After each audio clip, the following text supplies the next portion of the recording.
উনি যদি পদত্যাগ করে এখান থেকে চলে যায় তারপরে আমরা তালা খুলবো। এটাই হচ্ছে আমাদের কর্মসূচি, আমাদের আর কোনো কর্মসূচি নাই। কোন রকম কম্প্রোমাইজ এই বিষয়ে হবে না যতক্ষণ সে পদত্যাগ না করছে।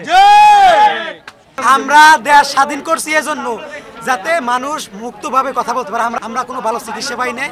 এই জায়গায় ফিজিডি এমন একটা জায়গা যেখানে সবাই আওয়ামী লীগের দোসররা বসে রয়েছে। একটা ওষুধের ক্ষেত্রে ডাক্তার সিঙ্গেল সাইন লাগে, পরীক্ষা দিতে গেলে ডাক্তার সাইন লাগে, প্রত্যেক ক্ষেত্রে মানে 3-4টা করে সাইন লাগে। প্রত্যেক ক্ষেত্রে আমাদের হয়রানি। একটা ক্যাপসুল, সাধারণ ক্যাপসুল নিতে গেলে হচ্ছে যে কি একটা ওষুধ নিতে গেলেও আপনার হচ্ছে যে ডাক্তার সাইন লাগে। এটা কেন? ইতিমধ্যে আপনারা দেখেছেন যে আমরা তার পোশাককে কি পরিমাণ সম্মান জানিয়েছি। পোশাক যদি আমাদের দেশের রাষ্ট্রীয় সম্পদ হয়ে থাকে, আমরা নিজেরা আহতরা রাষ্ট্রীয় সম্পদ হিসাবে তার সম্মান, আমাদের সম্মান, সবার সহযোগিতায় সেটা সফল করতে পেরেছি। এবং আমাদের একটা কর্মসূচি আছে, তার পদত্যাগ। আমাদের এই পদত্যাগের প্রথম কর্মসূচি হিসাবে তার রুমে তালা মেরেছি, তার পুরো প্রতিষ্ঠানকে তালা মারি নাই। কারণ পাবলিকরা আছে, তাদের চিকিৎসা নিশ্চিত করতে হবে, এটা আমাদের প্রথম কথা। এর জন্য আমরা মাথা ঠান্ডা করে সুন্দর এবং সুষ্ঠুভাবে আপনাদের সামনে তালা মেরেছি তার রুমে। এবং এই তালা মারার সময় এই তালার সাথে 3টা চাবি ছিল। এই 3টা চাবি আমরা কাকে দিব? আমরা আমাদের ছাত্র প্রতিনিধি যারা প্রত্যেকটা হাসপাতালে দায়িত্বপ্রাপ্ত অবস্থায় আছেন তার হাতে। আমি বলি, আমার কথাটা একটু শোনো। আমার আহতরা যদি আমরা সবাই মিলে চাবি নিয়ে রাখি, এখানে কথা প্রশ্নবাচক হবে। আমাদের চিকিৎসা দরকার আছে, আমাদের চিকিৎসার সাথে সাথে আমাদের রেস্টের দরকার আছে।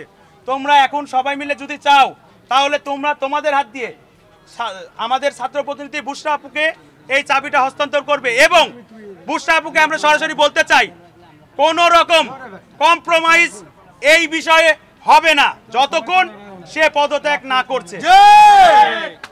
আমরা নাকি সাইকো, আমরা নাকি পাগল, আমাদেরকে পরিচালক এই কথা বলছে। যাই হোক, সুতরাং আমাদের লাস্ট করে একটা বলতে চাচ্ছে, যেহেতু আমরা এখানে আমাদের ভাই কথা বলছে, অলরেডি সব কিছু বলছে, লাস্ট কথা একটাই, আমাদের এখন যা চিকিৎসা প্লাস দাবিটা হচ্ছে পরীক্ষা। আমাদের তো আমাদের চিকিৎসা চলতে হবে, চিকিৎসা তো দেবেই, ডাক্তাররা চিকিৎসা দেবে।